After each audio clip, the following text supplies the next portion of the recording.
No sé si os ha pasado alguna vez que estás en un restaurante o en un bar o en un café y en la mesa de al lado puedes escuchar de fondo una conversación entre personas que parecen siempre estar pasándoselo genial.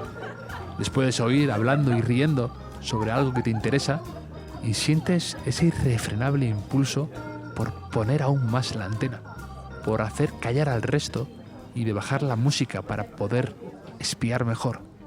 Incluso de añadir tú algo de tu propia cosecha, de dar tu punto de vista. Eso es algo que en las películas siempre queda bastante bien, pero que en la realidad puede ser un poco inquietante. Perdona, no he podido evitar escucharos hablando sobre vuestros planes de vacaciones en Formentera. Yo una vez fui y me gustó mucho. Solo eso. Bueno, me voy ya.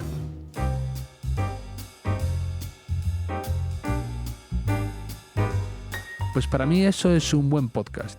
Escuchar una conversación ajena entre desconocidos que me hacen querer participar y querer ser amigo de ellos, de unirme. A veces estoy conduciendo en el gimnasio o andando y siento esa pulsión por querer meter mi comentario, mi cuña, mi anotación o incluso de rebatir y discutir con alguien. A veces hasta me enfado con alguno como si fueran amigos míos. Clásico comentario de Miguel. Me escribís oyentes preguntándome por podcast. Generalmente contesto con evasivas porque quiero vuestros oídos solo para mí. Quiero vuestra indivisible atención. No quiero compartir vuestras delicadas y bonitas orejas con cualquier advenedizo. Pero a veces es que es complicado también recomendar podcast porque no sé qué tipo de oyente es el que está al otro lado haciéndome esa pregunta. No sé qué paciencia tiene, cuánto tiempo dispone. No sé si le gustan los podcasts más espontáneos o más guionizados. No sé si los escucha antes de irse a acostar o en el gimnasio. Si quiere profundizar en un tema que le gusta o si, por el contrario, quiere escuchar algo totalmente distinto.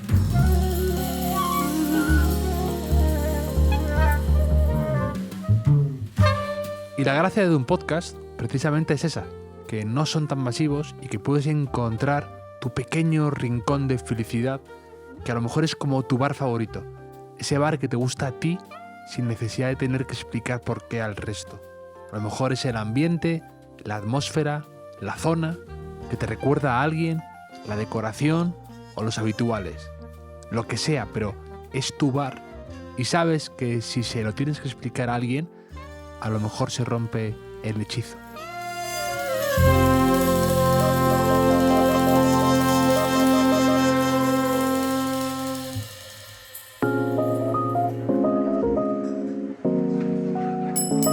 Bienvenidos al Hotel Jorge Juan con Javier Aznar, un podcast de Vanity Fair y Seagrams.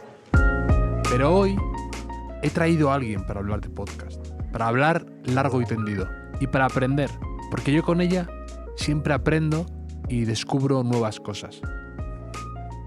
María Jesús Espinosa de los Monteros es la directora de Podium Podcast y esta semana cumplen 4 años de este proyecto. 4 años sacando podcasts atrevidos, interesantes, apuestas personales, pero siempre contando historias que merecen la pena. María Jesús es inteligente, valiente, con buen ojo y tiene además algo que me gusta mucho. Es casi tan impuntual como yo. Así que las veces que hemos quedado para tomar un café parece una competición por ver quién tarda más. Gano yo. Pero lo mejor es que no nos juzgamos. Me encanta hablar con ella porque siempre tiene una recomendación en la chistera. Un podcast, un libro, una serie y le va la cabeza muy, muy bien. Hay una expresión en inglés que me gusta mucho. Pick someone's brain, que es como quedar a comer con alguien e intentar escarbar en su cerebro porque te parece interesante, coger ideas y maneras de hacer las cosas. Y yo hago eso cuando quedo con María Jesús.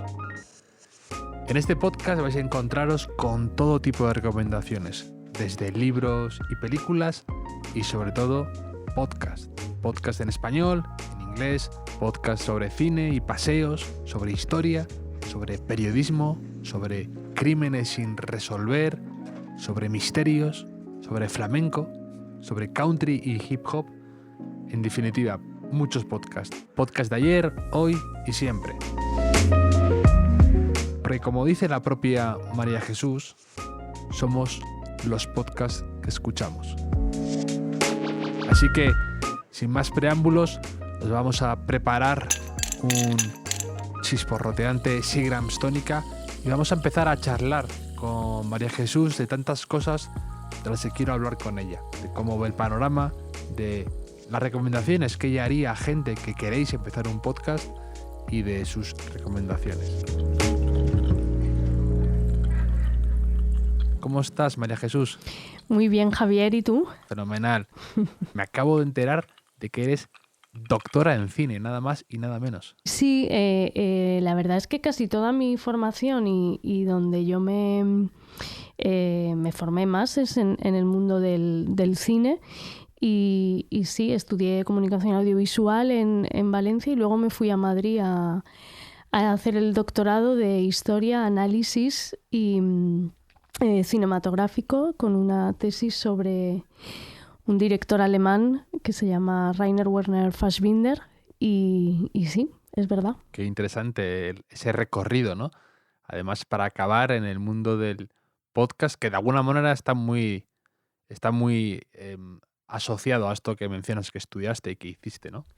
Sí, pero la verdad es que en ese momento no lo sabía, ¿no? Porque del cine, además lo que yo estudié era yo no quería ser directora de cine, yo lo que quería era estudiar la historia del cine, analizarla y todo eso me encantaba. Fui asistente de un catedrático de historia del cine y a mí todo el mundillo universitario me encanta, por eso me gustan tanto las novelas, esta literatura de campus, ¿no? De que todo sucede en un campus, eso me encanta. Pero en aquel momento realmente yo no tenía ni idea del mundo del podcast. Lo de la radio vino un poco de casualidad porque empecé a escucharla sobre todo, pues fíjate, yo en Madrid estaba estudiando la carrera por la mañana y por la tarde trabajaba de palomitera en los cines Conde Duque, poniendo palomitas. Creo que nunca me voy a quitar ese olor a maíz de mi mente. Y ahí por las tardes, entre sesión y sesión, empecé a escuchar mucho la radio. O sea, me acuerdo de programas y momentos enteros de Gemma Nierga. Yo creo que escuché las últimas veces de Carlos Llamas, que después falleció en Hora 25. Y a través de un contacto, pues bueno, surgió la posibilidad de ir a trabajar en Barcelona. Estuve trabajando 6 años casi en la cadena COPE. De hecho, un día terminé de poner palomitas, cogí el autobús, esos autobuses que había antes de 8 horas que te pasabas toda la noche en el autobús, un poco el guardián entre el centeno. Y a la mañana siguiente... me desperté y fui directamente a trabajar. Y después ya de la radio llegó el mundo del podcast, claro. Y si antes decía que me llamaba la atención lo de doctora en cine, ahora con lo de palomitera me acabas de ganar por completo. Acabo de ya pasar de doctora de cine, ya no me interesa, ahora quiero centrarme en tu faceta de palomitera. ¿Y te acuerdas un poco de qué películas estaban en el cine en aquella época que estabas tú como palomitera? Pues fíjate, porque además para todavía sofisticar más esto, recuerdo que el acomodador era uno de los hijos de Javier Crae. Y que estaba estudiando filosofía. Y recuerdo que él me habló de Bernard Russell y compartíamos libros y nos íbamos cuando acababa a ver pelis. La verdad es que los cines de Conde Duque eran pelis bastante comerciales y yo era un poco gafapasta y me gustaban más las del Verdi y demás, pero creo que allí, si no me equivoco, vi Zodiac de David Fincher, que es una de mis favoritísimas. Sí, es maravillosa la película, es un ejemplo de cine negro espectacular. Me encanta además la mezcla de una historia de de un asesino en serie, con Mm, el periodismo, con los personajes que sale. El personaje de Jake Gyllenhaal me encanta, el de Mark sí. Ruffalo, Robert Downey Jr. Me, me encanta esa película y además siempre la pongo en las listas de mejores películas del siglo XXI, digamos, de 2000 a 2020 a esta parte. Siempre la meto en mi top 3. Va variando, pero siempre está ahí entre mis favoritas. Y además va mejorando con el paso del Sí, tiempo. tienes Y hay razón. quien la acusa de ser un poco larga o un poco, pero me encanta. Es verdad. Y yo tenía la suerte, claro, de como trabajaba allí todas las noches, podía ir a verla cada vez que acababa el turno. Y yo creo que me pasé al menos cuando no estaba la sala llena, los fines de semana estaba siempre llena, pero al menos la vi 3 veces en las 2 o 3 semanas que estuvo en cartel. Así que esa es una de las que más recuerdo. Que son esos trabajos que yo alguna vez pienso y digo, que tiendo a romantizar un poco, ¿no? Digo, no me importaría trabajar en esto mucho tiempo, ¿sabes? Como en un cine o a lo mejor, también lo he pensado muchas veces, vigilante nocturno de un rascacielos. No sé por qué siempre me ha encantado la idea de estar ahí en tu garita, digamos, leyendo, haciendo crucigramas y yendo luego con la linterna a oscuras por la noche. Eso siempre me ha fascinado. Esos, Sí. esos especie de trabajos que dices, bueno, yo sería feliz a lo mejor así. Tiene algo de literario. Acuérdate que Roberto Bolaño, por ejemplo, era vigilante de camping durante muchos años en la Costa Brava. Y sí que tiene algo de un lugar privilegiado para observar. Es un sitio muy divertido para observar a la gente.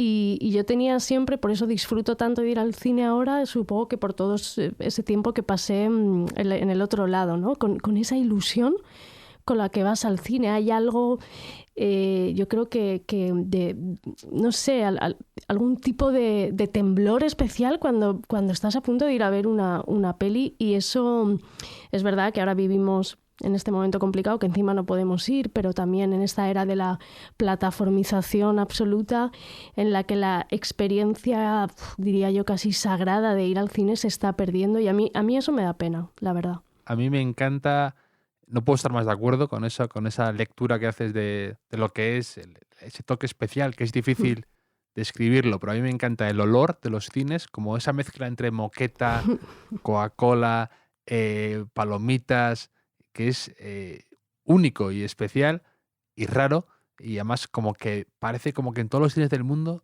son diferentes, pero a la vez parecido. Sí. Y luego me encanta ver en los cines, me encanta antes de entrar y al salir, cuando ves los pósters y cartones de películas que van a venir en los próximos meses. Y para mí, desde pequeño me han fascinado. Es como un adelantarse al futuro, digamos. Ver y ya empezar a pensar en lo que se va a estrenar a lo mejor en verano. Y ya como que te animaba y pensabas en de aquí a 2 meses. Y eso me chiflaba siempre. Sí, sí, es verdad. Además, dentro de los cines se crea, como veo que te interesa, te lo cuento, pero como una Como, sí, pensabas que iba de farol, pero vamos a estar aquí hablando de... de cine sin parar, pero tiene como hay una comunidad, ¿no? Específica, pues está el acomodador, las taquilleras, los palomiteros, que éramos nosotros, pero luego yo tuve la suerte en los cines Conde Duque, que fueron de los últimos que los montadores eran manuales, eran dos personas Qué que bonito. montaban, que antes de la parte digital, y recuerdo perfectamente cómo llegaban las cintas, cómo las cortaban. Yo subía muchas veces ahí arriba donde lo hacían, que hacía un frío increíble, y en verano era donde mejor se estaba. Y claro, te hace pensar, no sé, por supuesto en Cinema Paradiso y en todas esas pelis estupendas de pasión por el cine, y seguro que si no, me imagino que las estarás leyendo, las memorias de Woody Allen, pero poder recordar todo eso Sí, me da pena. La verdad es que me da pena, y ojalá en esta nueva normalidad y en esto que nos espera podamos dar el lugar que merece a esos sitios. Por supuesto que sí existan las plataformas, que hay contenido maravilloso y que consumirlo ahí es estupendo, pero por favor que no se pierda la experiencia de ir al cine. además, justo cuando me hablabas de lo especial que es fijarte en la gente que va al cine y ser ese eh, como testigo privilegiado y lo de la comunidad, me venía a la cabeza un podcast que escuché hace poco en el que hablaba el compañero de trabajo de Tarantino cuando estaba muy joven trabajando en un videoclub en Los Ángeles, ¿no? Ujú. Y que siempre se ha comentado mucho, ¿no? Que a él, que él aprendió mucho de cine trabajando ahí, hablando con gente y todo esto. Entonces, hablaban con su compañero ahí, que luego fue con el que coescribió Pulp Fiction, y las historias que contaban me fascinaban, y de los personajes que frecuentaban por ahí, y de cómo gente muy apasionada por el cine disfrutaba trabajando ahí. Me pareció muy curioso. Y al final es lo que se descubre uno lo que puede descubrir uno en un podcast, que es también un Totalmente. poco por lo que quería hablar contigo, que al final veo lo que tú dices del cine, de los libros, de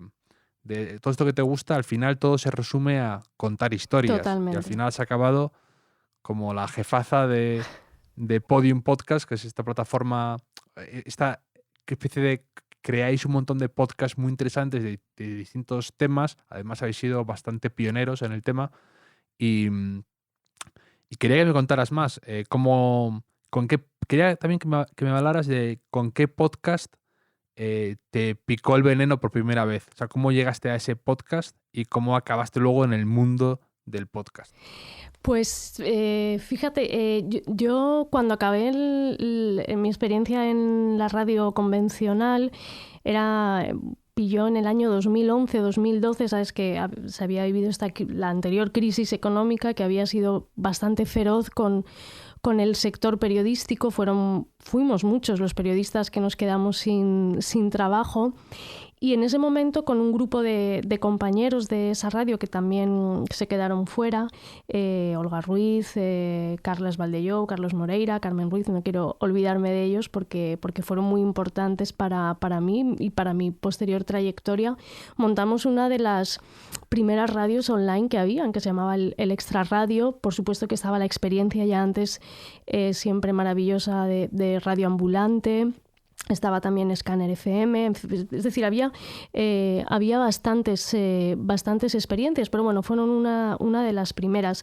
Y al año de crearlo recibimos el premio Ondas a la innovación radiofónica, que fue un momento, imagínate, espectacular, ¿no? De estar en la mierda absoluta que te acaban de despedir a subir al liceo a recoger un Ondas, ¿no? Fue como increíble. Y recuerdo que en un congreso de periodismo cultural en Santander, que nos invitó Antonio Lucas, el poeta y periodista del Mundo, sí, en uno de los momentos estuve hablando con Sergio Vila San Juan, que es periodista cultural y maravilloso. Hasta aquí. ¿Lo conoces? Ha estado aquí la semana pasada. Claro, ha estado su hija. En el podcast su hija. Eso es. Sí, Leti. Pues fue él, bueno, ahora estoy atando cabos, fue él el que me dijo, porque yo iba allí pues, a hablar de esta radio, de todo lo moderno, de la radio, de la transformación y tal, y me dijo, bueno, habrás escuchado Serial, ¿no? El podcast que lo está petando en Estados Unidos, porque mi hija está enganchadísima.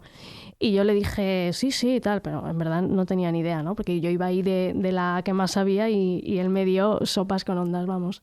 Y esa misma noche en el hotel me puse a escuchar Serial. Y verdaderamente me cambió completamente toda la concepción que yo tenía en torno a los formatos radiofónicos, que si bien yo soy una apasionada del mundo de la radio, sí que me descubrió que era un formato increíblemente moldeable para hacer casi cualquier cosa y que desplegaba la imaginación como, en mi opinión, solo hace la gran literatura. Y me puse a escuchar y ahí dije, bueno, aquí hay algo gigante a lo que a mí me gustaría contribuir. Y un tiempo después, yo creo que un año y medio después, Prisa Radio lanzaba esta plataforma y bueno, yo estuve ahí hice un montón de entrevistas y al final me cogieron, y desde entonces, el 8 de junio de 2016, que es cuando se lanzó la plataforma. O sea que las coincidencias de la vida. Igual era la hija de Vila San Juan quien me recomendó Serial, y por eso estoy aquí, imagínate. Pues me encanta además que sea todo, se cierra todo el círculo. Sí. O sea, está Santander, por un lado, me gusta que salga Santander, siendo yo de ahí. Luego Serial, que es el podcast, digamos, de periodismo de investigación sobre un asesinato que dirigió Sarah Koenig, que es fue el bombazo absoluto y que cambió mucho el paradigma del del podcast y que a mí me parece de lo mejor, de lo mejor, Sí. de lo mejor que se ha hecho. Y luego con mis queridos Vila San Juan, padre e hija, y Antonio Lucas, incluso de secundario. Me También, encanta todo. también. Me encanta. Estamos Sí. todos. Y no, pues es que el de Serial yo es uno que... Ese podcast que yo muchas veces de referencia, ¿no? Para gente que a lo mejor no conoce el mundo del podcast, es perfecto por cómo habla ella, por cómo dirige la investigación, por cómo está de bien conseguido todo. E incluso luego las temporadas sucesivas mantiene esa calidad suya, pero quizá el tema no es tan fascinante o flojea un poco más, pero es que ese primer podcast fue una revolución Sí. con millones y millones de descargas. Sí, totalmente. Bueno, es un poco, sabes que se habla de estas grandes 3 eras del mundo del podcast, que la primera se fija pues alrededor del año 2004, cuando se fija ese concepto de podcasting, que lo hace además un periodista, Ben Hammersley, en The Guardian, y Apple ahí está en el principio, que ahora luego en esta guerra de los podcasts que supongo que hablaremos, Sí. desde el principio estuvo con su famoso iPod, que yo todavía... Claro, es que claro, podcast viene de ahí, ¿no? Claro. Originalmente. Claro, sí, que podcast es podcasting, que es el término que él utilizó, es la conjunción, la contracción entre el iPod, ese pod, y broadcasting, que es emisión, de ahí nace podcasting. O sea que Apple tenía un montón que ver en esa primera era. Ahora vamos a ver hacia dónde va, que el podcast nace casi como un análogo de los blogging, ¿no? Se habla de los audioblogs, empieza un poco así, y de una forma, la verdad es que bastante independiente. Y el segundo granito es en el 2014 Serial, que es un contenido que revoluciona a Estados Unidos y que estaba en la conversación de todo el mundo, de todos los trabajos, de todas las cafeterías. Y eso es algo que es verdad que en nuestro país todavía no hemos vivido de una forma tan masiva, y que puede ser uno de los motivos por los que ahora verdaderamente el consumo en Estados Unidos haya disparado tantísimo, y es un podcast verdaderamente alucinante sobre todo para periodistas, ¿eh? Me parece que es un ejercicio periodístico impresionante. Sí, pero también es que yo creo que la clave de su éxito fue que es como cuando ves una serie que dices es casi perfecta por todo, por el tono, por cómo está producido, por la voz de ella, que es maravillosa, Sí. como tiene ese tempo para contarte algo. Es que a mí es lo que me sigue fascinando del podcast, que es algo en esta época en la que a veces tiramos a lo grandilocuente, en la que hay veces en las que una serie dan millones y millones de dólares para hacer un producto luego que te sale mediocre, que tiramos a veces a hacer cosas muy, muy complejas.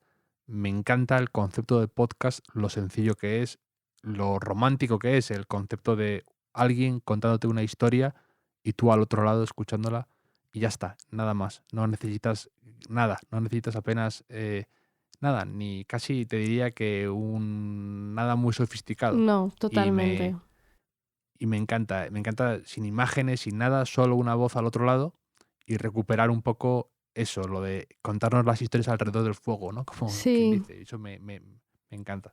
Eso es verdad, y es, bueno, una de las cosas que está haciendo el podcast ahora es recuperar esa oralidad. No sé si has tenido la oportunidad de leer, que es uno de los libros que he leído últimamente que más me ha gustado, El infinito en un junco, de Irene Vallejo, ese episodio en el que habla de las nuevas...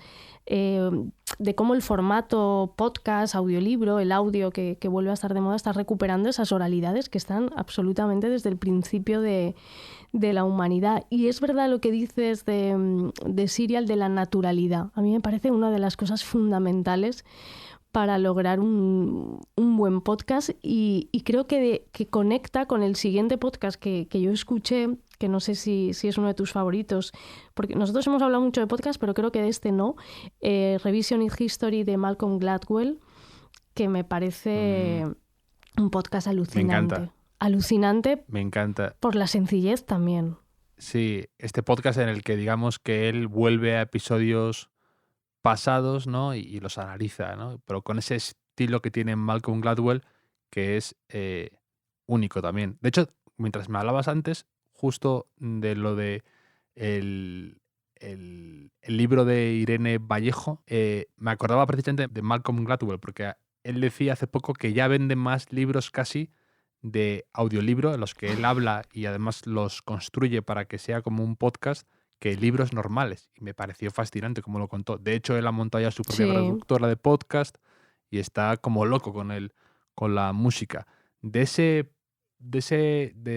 podcast que tú mencionas, hay un episodio en concreto que me encantó, que se llama... Ahora no me acuerdo, lo compartiré en notas del podcast. Algo de Damasco, sobre como la caída del caballo rumbo a Damasco, sobre un espía que se reconvierte, que me dejó fascinado. Me acuerdo hasta dónde lo estaba escuchando. Estaba en el gimnasio y lo estaba escuchando y yo tuve que parar porque estaba totalmente subyugado con la historia. Sí, creo que se llama algo así como Camino de Damasco, de Road to Damascus o algo Sí, así. algo así. Lo compartiré porque merece mucho la pena. Sí, es un podcast alucinante y a veces es muy importante, creo yo, para la construcción de buenos podcasts, en mi opinión por lo menos, la historia, el eje vertebrador que tiene, ¿no? En tu caso, por ejemplo, es el hotel, ¿no? Que es una cosa que me encanta, y tú como anfitrión, como host, que además compartes esa nomenclatura, como llaman los presentadores en Estados Unidos, que es una de las cosas que me encanta. Pero en el caso de Gladwell, claro, es esa idea, eso que él te dice siempre al principio, ¿no? Algo así como... cada semana te llevaré de regreso al pasado para examinar, analizar algo que puede ser desde una persona, una idea o un suceso que creo que ha sido pasado por alto y mal entendido, y yo te lo voy a explicar, y el concepto de porque a veces el pasado merece una segunda oportunidad. Bah, es que me parece una idea imbatible en la que cabe muchísimo. Y luego es verdad que él es un experto de la narración, y que es que con la voz te lo cuenta todo. Es maravilloso. Yo es otro de los podcasts, por ejemplo, de estos básicos que recomendaría siempre. Sí, además, yo estoy muy de acuerdo con lo que dices. Me gusta mucho el concepto, la idea, el que haya algo, como tú has mencionado, vertebrador. Por ejemplo, ahora estoy escuchando un podcast nuevo que lleva pocos episodios y está bien, pero me gusta mucho más la idea, que se llama We Regret to Inform You. O sea, como sentimos comunicarte, ¿no? Que va todo de historias de rechazos y fracasos. Entonces, cada episodio es rechazando a Jay-Z, rechazando a Pretty Woman, rechazando a Alicia Kudrow, Phoebe en Friends, rechazando Stranger Things. Entonces, cada uno es una historia de cómo alguien que haya tenido mucho éxito ha tenido a la vez que escuchar muchas negativas y soportar muchos portazos. Y me parece bonita, ¿no? La idea de oye, enamórate del proceso, no del resultado. O sea, hay detrás, en toda historia de éxito, hay siempre muchos fracasos y portazos, y también merece la pena contarlos y aprender de ellos. Entonces, esa idea, por ejemplo, me pareció muy interesante. Sí. Es que es verdad que las ideas son súper importantes a la hora de crear un buen podcast, ¿no? Porque al final esta idea de que, bueno, es verdad que todos podemos hacer un podcast y podemos hacer muy buenos podcasts, pero si hay una idea potente detrás, yo creo que eso es imbatible. Hay un podcast que, si no has escuchado, te lo recomiendo, que me lo recomendó Ana Rivera, que es otra friki de los podcasts. En Twitter es conocida como Molinos, seguro que la conoces. Que además es muy oyente de Jorge Juan también, que se llama The Cinemil, que es un paseo de vuelta a casa, y es una pareja, ha ganado varios premios este año, una pareja, Dave y Kathy, que graban el podcast cuando salen del cine de ver una película, y lo que hacen es comentar la peli. Qué buena idea. Y es divertido, es natural, y hablan de cine, porque al final saben mucho de cine, ¿no? Pero es una idea estupenda, y claro, te cabe pues todo ahí. Y yo creo que uno de los trabajos más chulos, creativamente hablando, en este mundo del podcast es ese, el de las ideas vertebradoras, el de las ideas eje que te permitan generar un show con temporadas, con episodios que sean un poco de largo aliento, ¿no? Porque si no, corres el peligro, y a veces sucede, de tasas de abandono grandes porque no sabes cómo continuar. y las ideas son, en fin, son importantes en la vida en general y yo creo que en el podcast en particular también. No puedo estar más de acuerdo. Además, por ejemplo, hay otro podcast que yo recomiendo mucho, sobre todo a periodistas y a escritores, o a gente que les interesa ese mundo, ¿no? Que se llama Long Form Podcast, que es como podcast de formato largo, ¿no? Sí.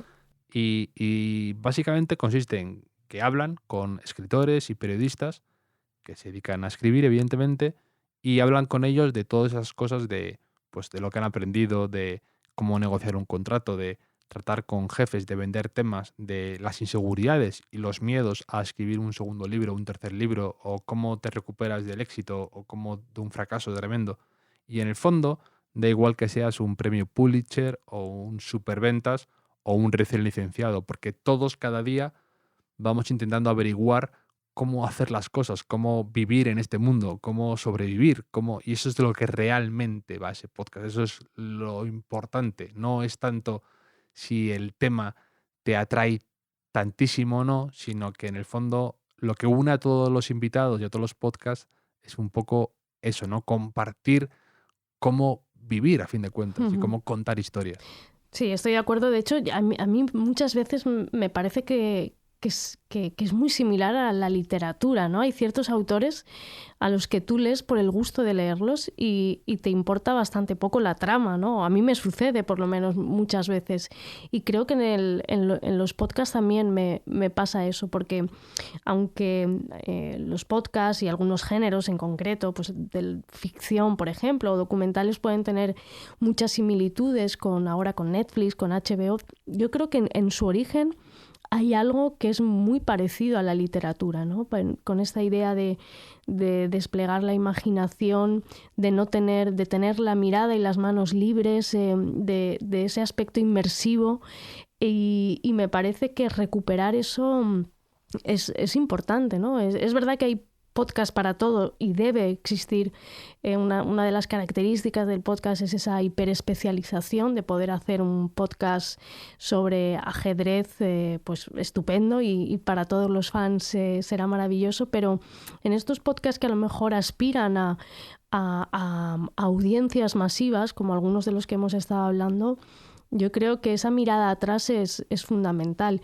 Y lo pienso también porque últimamente con la llegada de tantas plataformas al mundo del audio, creo o me gusta siempre pensar que no hemos de pecar de adanistas, ¿no? De decir que hemos descubierto algo que en verdad la radio más expresiva, la de hace, pues probablemente la de antes de la Guerra Civil y justo la de después era, había formatos radiofónicos increíbles, pero verdaderamente increíbles. Nosotros cuando lanzamos Podium, una de las cosas que hicimos fue precisamente mirar la fonoteca de la SER y nos encontramos joyas como Historias de Medianoche de Chicho Ibáñez Serrador de los años 80, que ríete tú de Van der Vaak, de Black Mirror y de todas estas cosas. Eran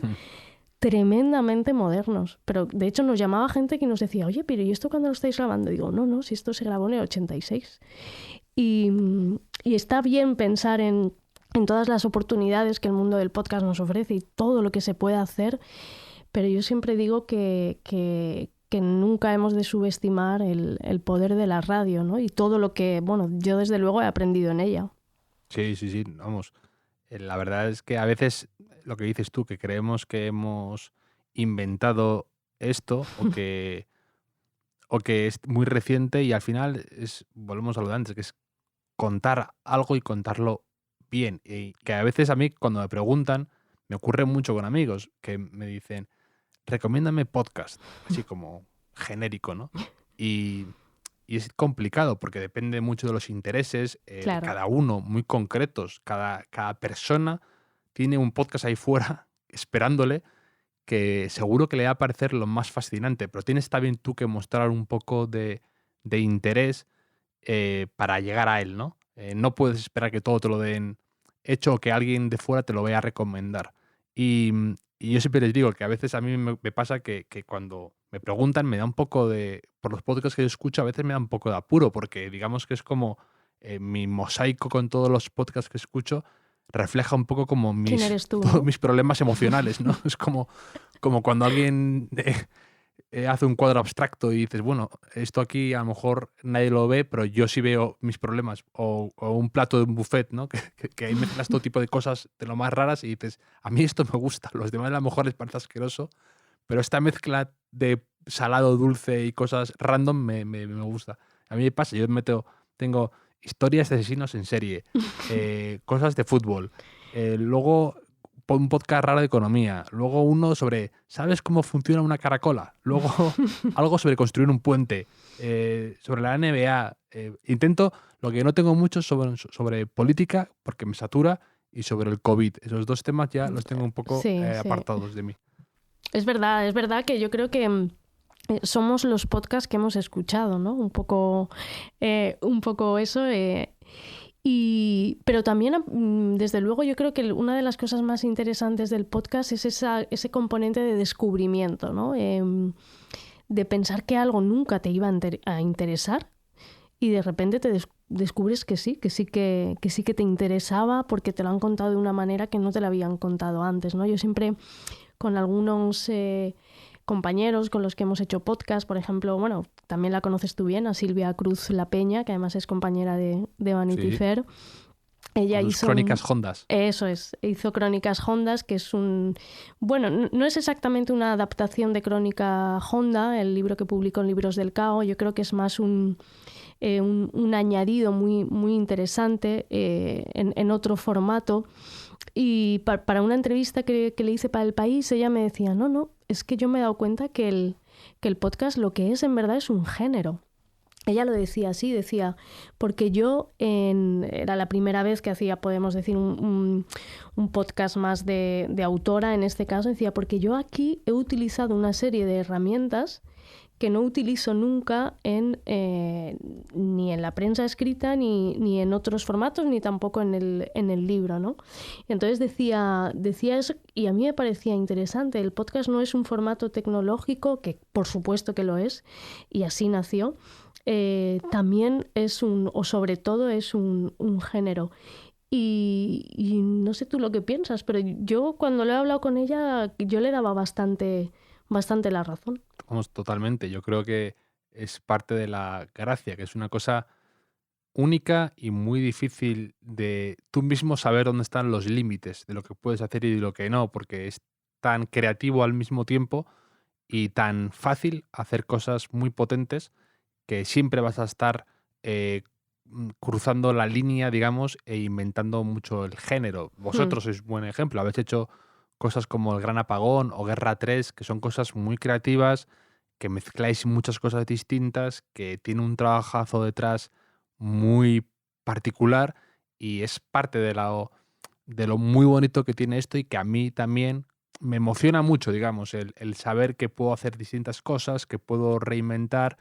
Sí, además yo creo que para los creadores es una oportunidad extraordinaria y para los actores ya ni te imaginas. En el caso, como has comentado, del Gran Apagón o de Guerra 3, que hemos trabajado con gente como, no sé, Carlos Bardem, Adriana Ugarte, Nacho Fresneda, hemos trabajado con Aura Garrido, con toda esa gente que habitualmente está en el cine y en las series.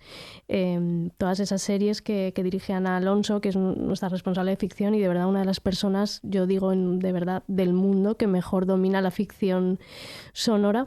Y hay dos cosas que nos dicen estos actores que me parecen muy relevantes y que creo que ejemplifican bien el poder de lo sonoro. Ellos, por un lado, sobre todo muchas actrices chicas nos dicen esto de, bueno, es que yo puedo venir aquí sin maquillar, puedo venir con chándal, no tengo ningún problema. Cuando voy a un set de grabación tengo que ir no sé cuántas horas antes, pasar por no sé cuántas horas de maquillaje, y eso es algo que ya me encanta. Y en segundo lugar, todo el reto interpretativo en una ficción reside en la voz, y ahí puedes ser guapísima o guapísimo, que si tu voz no tiene todos esos registros, ahí es cuando verdaderamente uno demuestra si es un buen actor. Y un tercer elemento que tiene que ver con con la intimidad, ¿no? Porque dicen, es que nosotros estamos acostumbrados a grabar en sets donde hay 40 o 50 personas. En una grabación de un podcast, pues está la actriz, probablemente con quien tenga que hacer ese papel, con quien tenga que interactuar, la directora y un técnico, y ya está. Y se crea un clima tan especial que muchos de ellos han querido repetir por eso, ¿no? Porque es un reto interpretativo y a mí me parece una de las cosas más bonitas para los actores. Y son muchos los que han venido y otros muchos los que están queriendo probar y entrar y recuperar eso. Es maravilloso.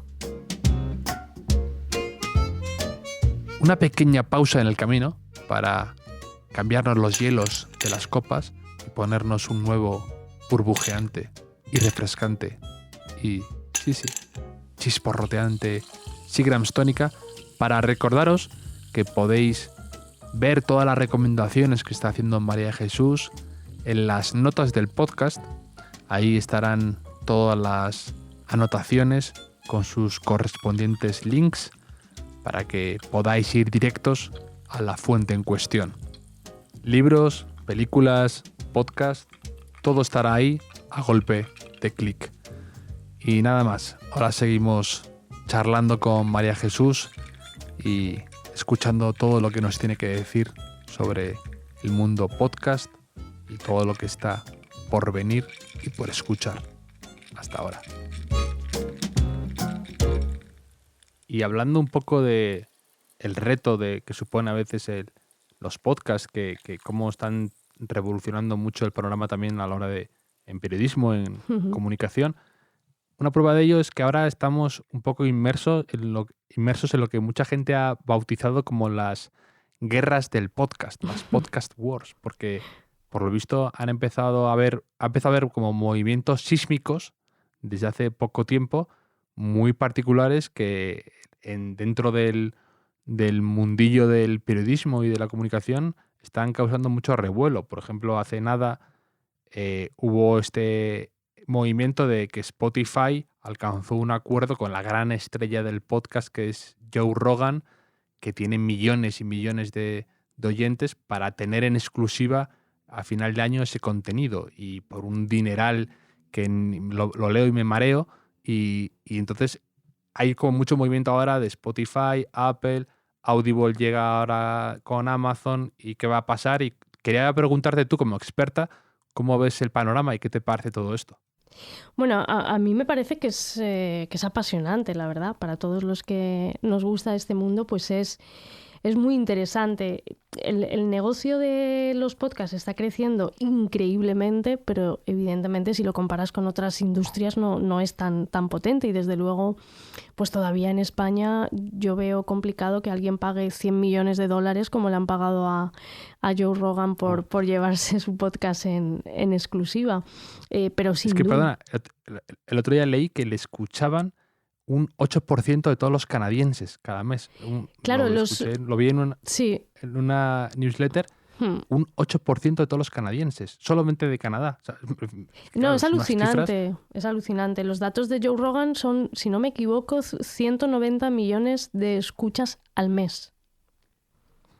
Es que es una barbaridad, si lo piensas. 190 millones de escuchas al mes que directamente, en este caso Spotify, se lleva. A mí me parece una operación súper interesante, arriesgada tal vez para Joe, en el caso de Joe Rogan, que si tú lo conoces o has escuchado, pues era un tipo que siempre ha ido súper de independiente, de los primeros podcasters que abogaba por esta idea del RSS, ¿no? del podcast libre y multidistribuido.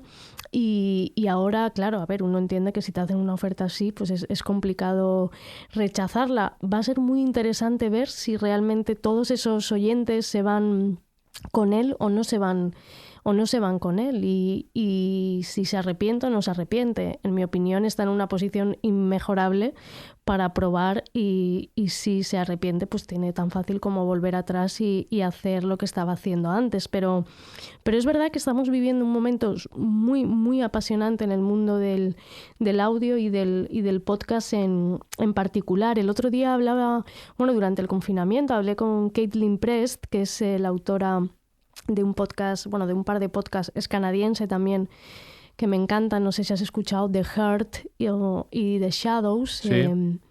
Ella es una mujer fascinante, se define mucho y durante la charla se refería a ella misma mucho como artista y a mí me gustaba mucho porque ella es una artista cuya materia prima es el audio, y le pregunté también a ella precisamente por esto, porque no sabía muy bien cómo, desde el punto de vista más artístico, esta llegada de casi un capitalismo feroz y de un montón de millones ahí en juego, sobre todo en Estados Unidos.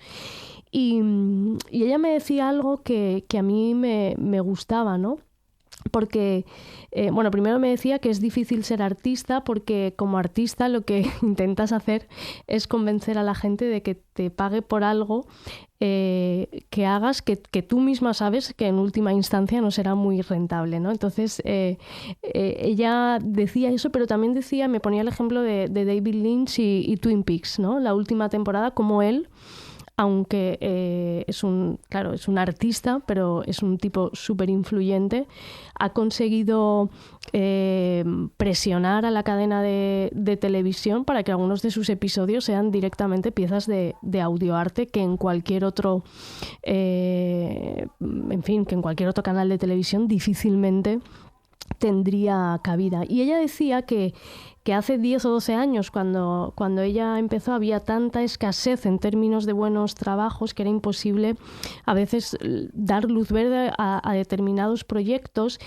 y decía que si queremos realmente que la industria tenga éxito, pues eso va a significar que habrá más podcasts y algunos pues podrán no ser tan buenos, ¿no? Y me decía, es que si miras la televisión hay tanta televisión basura, pero es que gracias a esa televisión basura hay auténticas piezas de arte en plataformas como HBO, Netflix o Movistar. Entonces, ella decía algo con lo que yo estoy de acuerdo, que es que esta inyección de dinero en general lo que va a propiciar es que haya más oportunidades para experimentar y que yo creo que es un momento bastante emocionante, ¿no? Al final de lo que se trata es de que nuestros contenidos, nuestras historias lleguen lo más lejos posible. Hay que ir viendo cómo esta era de las plataformas también entra en el mundo del audio, si se va a parecer o no a la televisión, pero a mí me parece interesante en cualquier caso. Para los creadores desde luego lo es. Sí, yo creo que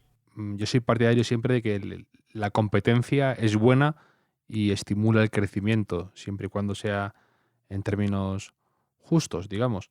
Pero me parece que desde un punto de vista creativo, me parece que un espaldarazo así de plataformas y de gente que considera que hacer podcast es interesante y que pues a una persona independiente como es Joe Rogan, que el éxito de un tipo como Joe Rogan es que solo él puede hacer lo que hace. Es inimitable porque es un tipo, hay gente que no lo habrá visto, pero es como un mazacote de carne humana que hace jiu-jitsu y no sé qué historias más, rapado, que con unas ideas políticas que van desde lo más variado, un espectro rarísimo, coquetea con drogas alucinógenas de no sé qué, todo tipo de historias raras, medio, por un lado, ultraliberal, luego conservador en otras cosas. Una mezcla rarísima, y habla con gente de todo tipo y con humor. Y que una plataforma considere, y que él tenga ese éxito con la gente, hablando él directamente, y que apuesten por él y que crean que una inversión de $100 millones va a ser rentable para ellos, me parece una locura. Que tú decías antes si a lo mejor se arrepiente. Digo, cuando te pagan $100 millones, tienes que hacer muchas cosas para poder arrepentirte luego. Sí, totalmente. Aunque hay algunos artículos que he estado leyendo estos días en que decía que si se lo hubiera montado por su cuenta, igual hicieron números un poco optimistas, pero que si se lo hubiera montado por su cuenta aún hubiera ganado más de los 100 millones. La verdad es que no lo sé, yo creo que lo vamos a ver y eso es lo más interesante. A mí hay, no sé si seguro que sí, This American Life, Ira Glass, que bueno, acaban de ganar el premio Pulitzer de audio, y cuando le preguntaban por esto también decía que hay una fiebre del oro, que esto es como el salvaje oeste, ¿no? Y que vamos a ver un poco pues un montón de movimientos que son yo creo que muy interesantes, y más allá de la apuesta y de la inversión de grandes tecnológicas, yo creo que hasta hace 3 o 4 años los desarrolladores de software, por ejemplo, habían sido incapaces de encontrar algo que convirtiera de manera más o menos rigurosa un discurso en audio a unas palabras escritas, y creo que también la tecnología está favoreciendo esto, es decir, la generación de nuevos algoritmos que te permiten transcribir perfectamente un podcast va a hacer que podamos superar algo que hasta ahora había sido una de las grandes barreras del mundo del podcast, y es que tenía un difícil, como llaman los americanos, shareability, era muy difícil de compartir y además no indexaba bien el audio en Google, ¿no? Con todo esto, con la rapidez de la transcripción, muchos de los podcasts, en Google ya sucede, puedes buscar contenido específico en podcast, tú ahora lo puedes hacer, pero es que se está trabajando en tecnologías para que los resultados no den solo el título, sino también el momento del episodio cuando se menciona el tema. Y a mí esto me parece que sin desmerecer lo de Spotify y lo de todo lo demás, que va a ser apasionante, y me parece que es una noticia estupenda, creo que esta parte no la podemos perder de vista, ¿no?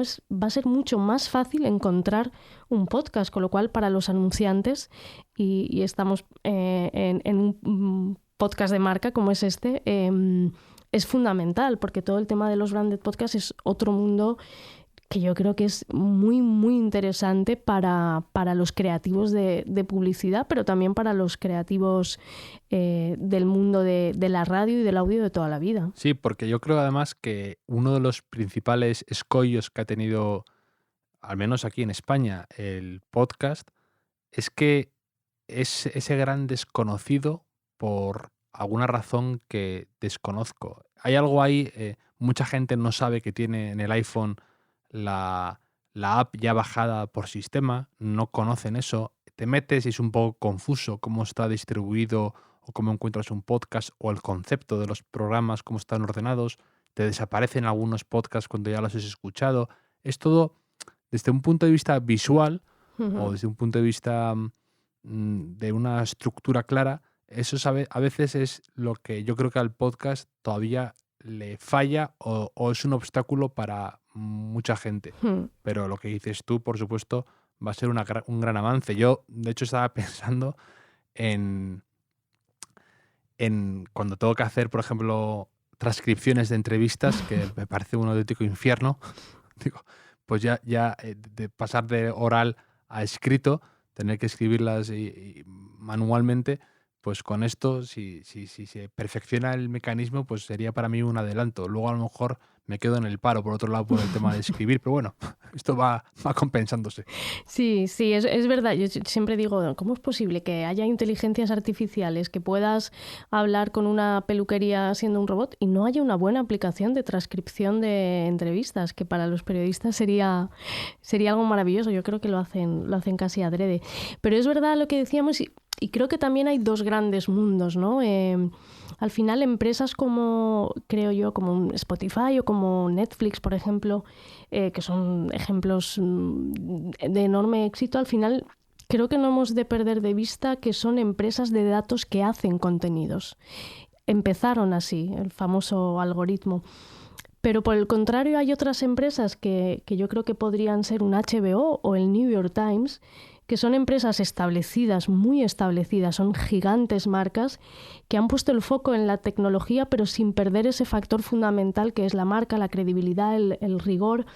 Yo creo que han entendido que dentro de un proceso de transformación digital, como es el de los medios o el de la televisión, en el caso de HBO, la reputación es una palanca exponencial brutal que muchísimas veces las compañías infravaloran, ¿no? Y creo que también esa conjunción de esos dos tipos de mundos, de plataformas en el mundo del podcast va a ser muy interesante y en verdad yo soy súper optimista, yo estoy encantada, la verdad, con todo lo que está pasando. Cuando ves gente que cuida el contenido todavía y que lo valora y que lo mima, pues es reconfortante, ¿no?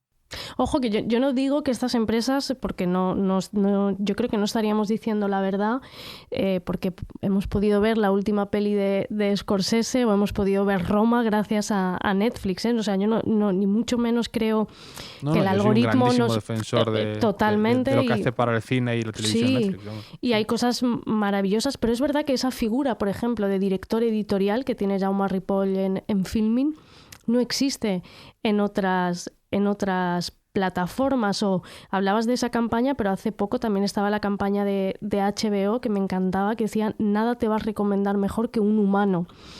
También como bueno, pues batallando al algoritmo. Yo creo que no podemos huir de la tecnología y sería absurdo pensar que lo podemos hacer, y yo creo que la combinación de las dos es la opción ganadora. Y desde luego para aquellas empresas que a lo mejor no se puedan permitir esa costosa inversión en datos, en segmentación, en personalización, pues ostras, si tienes una dirección editorial tan cuidada, con tanta personalidad, porque el caso de Filmin para mí es especialmente bueno, con sentido del humor, esa idea que también tienen muchos catálogos de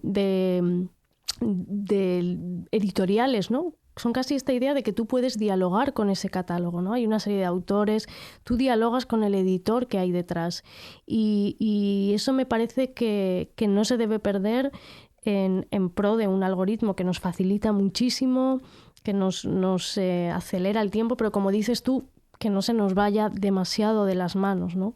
¿Qué te ha parecido la polémica absurda esta que ha habido esta semana con precisamente Filmin, con el tema de Torrente, que la habían subido a su catálogo y la gente en redes sociales se puso muy estupenda con que era un poco una aberración y que manchaba el catálogo y no sé. Sí, a mí yo no estoy de acuerdo con eso. Ya hace muchísimo tiempo que dejé de creer en eso de la alta y la baja cultura. Yo creo que la cultura es diversión y es pasártelo bien con algo. A mí no me parece nada descabellado que en un mismo catálogo pueda estar Eric Rohmer o Torrente. Creo que Torrente probablemente como pieza fílmica no aguante un análisis como el de cualquier peli de una Nouvelle Vague, pero te explica otras cosas, ¿no? Y desde luego a mí este tipo de polémicas, yo no soy cero ortodoxa y purista en estas cosas, vamos, me parece fenomenal. Yo por un lado, creo que Torrente, que no soy yo el mayor fan en general de la saga, pero la película original creo que se la subestima un poco. Creo que es más irónica y más mordaz de lo que puede parecer a simple vista si te quedas a la superficie. Y luego aparte que también se confunde mucho el protagonista con... Muchas veces se confunde si el protagonista te cae bien o si encarna unos valores que no te resultan agradables. Por extensión la película es mala y no tiene nada que ver. Nada que ver.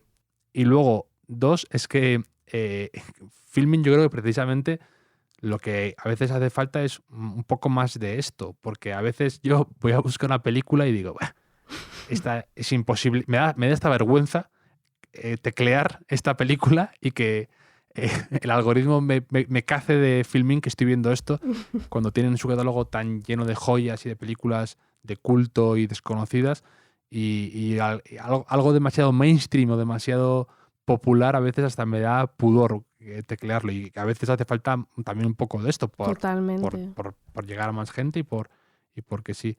Y luego te quería preguntar también yo por una cosa que me traslada mucha gente a mí de comentario y que yo estoy desesperado, que me gustaría que se solucionara un poco el tema, por ejemplo, de la música en los podcasts, que hay gente que no lo sabe y mucha gente me dice, ¿por qué no pones esta canción? O le habría venido bien insertar un trozo de la banda sonora, y yo, que no, me encantaría hacerlo, pero que me cae un puro, no puedo hacerlo, y luego aparte son muy estrictos con esto. Sí, es verdad, es uno de las... Hay bastantes cosas todavía que quedan por mejorar en el mundo del podcasting. Por ejemplo, una estandarización de métricas fiables, eso sería una, y luego temas de derechos. Es verdad que los derechos de sincronización son bastante caros, que también ahora mismo hay librerías a un precio bastante asumible con el que puedes tener un buen catálogo. Claro, nosotros al pertenecer a un grupo radiofónico tan grande, pues no tenemos tanto ese problema, Claro. porque se paga todo como toca. Entonces, pero es verdad que para podcasters independientes o incluso para algún medio que tenga 1, 2 o 3 podcasts, puede suponer un gasto, ¿no? Y yo creo que esa es una de las cosas que están en una cierta alegalidad que a lo mejor ahora con esta emergencia, gracias a las grandes tecnológicas que van a empezar a estar, pues eso va a ser importante. Fíjate en el caso de Spotify, donde todo eso entra en conflicto, ¿no? La música, si tienes derechos, el podcast, el audio. Yo creo que son cosas que se van a ir solventando, pero es verdad lo que dices, hay todavía un poco de desinformación y ciertas lagunas. Y sobre todo, por ejemplo, uno escucha, no sé si has escuchado, que fue uno de mis favoritos del año pasado, el podcast de Dolly Parton, que fue elegido por el New Yorker el mejor podcast del año. O escuchas el podcast que hizo Spotify sobre The Clash. Es decir, hay una estupenda tradición de podcasts musicales que en Estados Unidos esa legislación está muy establecida porque es que llevan casi 18 años con el mundo de los podcasts o 16 años con el mundo de los podcasts y ha dado tiempo a todo eso. Yo creo que nosotros no tardaremos en que eso se pueda estandarizar y un poco clasificar mejor, pero es verdad lo que dices, sí. Sí, hay otro podcast que, aparte de los que tú has mencionado, que el de Dolly Parton no lo conozco, pero me quiero bajarlo ya. Te va a encantar. Es uno que se llama Song Exploder, sí, que va hablan con los músicos que han hecho el típico hitazo y hablan sobre cómo nació la canción. Y yo era un poco reticente porque nunca me ha gustado que expliquen una canción, ¿no? Porque ya la canción tiene que hacer eso por ella misma y no hace falta que me... Pero aquí en algunas canciones, por ejemplo, como Closing Time de Semisonic, pues ahí te explican cómo nació la canción, que tenía un problema cuando tuvieron el bombazo, tuvo un problema el músico con que su hija nació prematura y cómo sufría yendo al hospital mientras sonaba su canción en la radio y esa mezcla como de alegría y preocupación y me pareció muy bonito, muy interesante también cómo hablan los músicos de sus creaciones y que está hecho fenomenal. Y claro, ahí meten las canciones y me da mucha envidia que puedan meter eso pues con naturalidad. Hay otro podcast que yo recomendé mucho en Twitter que me encantó, que era El caso del hit perdido, que ha tenido muchísimo éxito. Lo has escuchado, ¿no? Sí. Que es fascinante la historia esta de un chico que recuerda vagamente una canción y que cree que todo el mundo la conoce, pero solo él parece que sabe cuál es.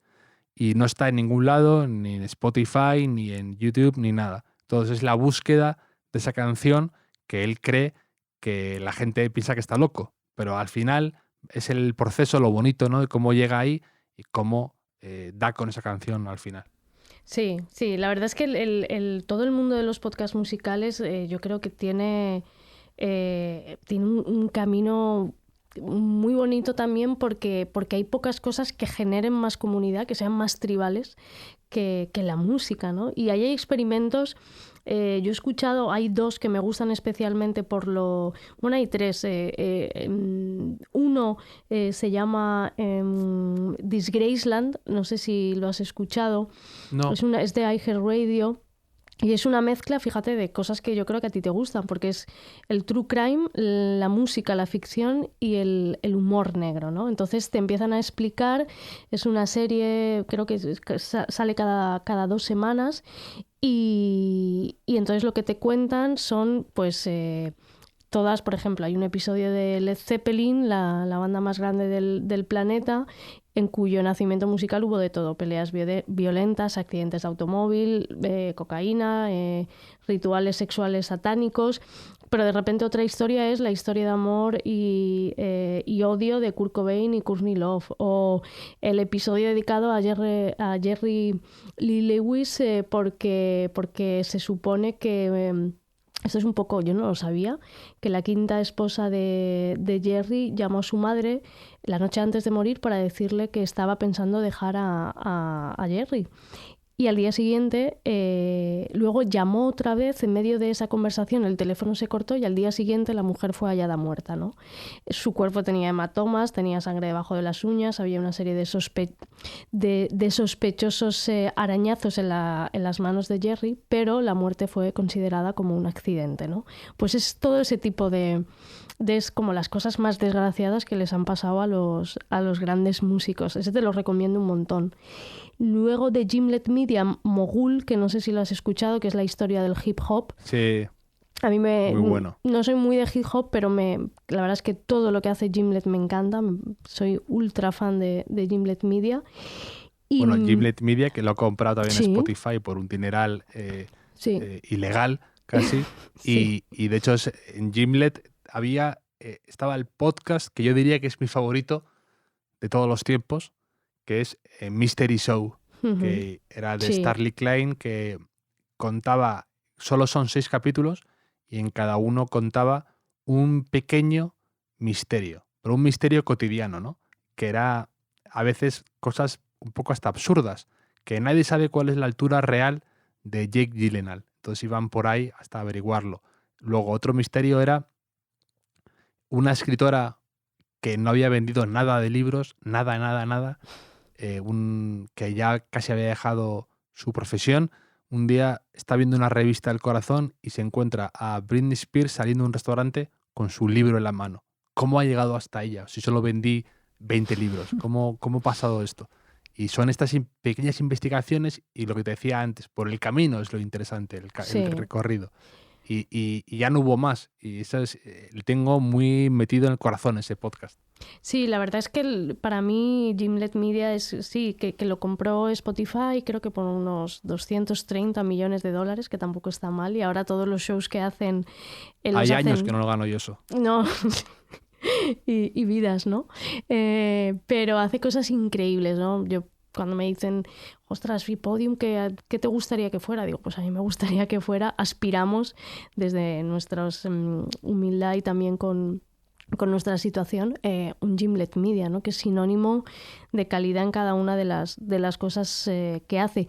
Y el otro podcast que te quería recomendar, que también tiene que ver con algo de derechos, es Beer and Banjo, no sé si no conozco. de Iger también, que es una serie antológica de ficción y que combina perfectamente la música con una historia de ficción. Está protagonizada por 2 tipos: Beer, que es un hombre misterioso, negro, que tiene una voz que se supone que va a cambiar la historia, y Banjo, que es un guitarrista blanco con una personalidad única, y hacen el arco temporal va casi desde los años 30 hasta los 70, y siguen a este dúo atravesando momentos cruciales de la historia de Estados Unidos.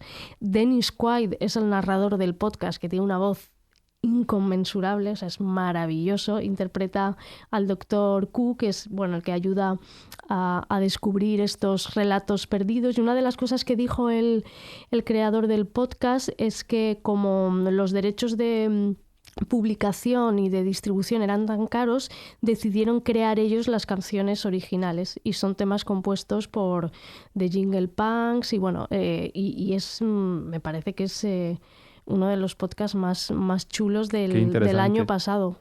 Me recuerda un poco a la película Oh Brother, Where Are You? de los hermanos Coen, que también hace como un repaso por toda la historia de Estados Unidos, también con guiños a la mitología griega la Odisea y todo esto.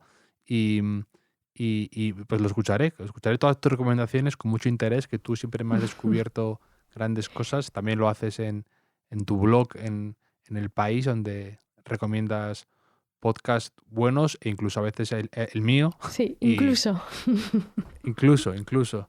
Y nada, que me lo he pasado fenomenal charlando contigo. Ha Yo sido también. una gozada, como cuando quedamos a veces a tomar café y hablamos de estas cosas que tanto nos gustan. Y que celebro los 4 años de Podium y todos los que vengan. Muchísimas gracias, Javier. A mí me hace, ya te lo he dicho, muchísima ilusión estar en este podcast porque, bueno, lo escucho siempre y además casi lo vine a hacer cuando tú tenías tantas ganas de hacer un podcast, y me hace ilusión que esté teniendo tanto éxito como tiene, y me parece que, no sé, que haces un trabajo estupendo, así que mil gracias por invitarme, de verdad. Nada, nos seguimos escuchando entonces. Siempre. Un besito. Un beso.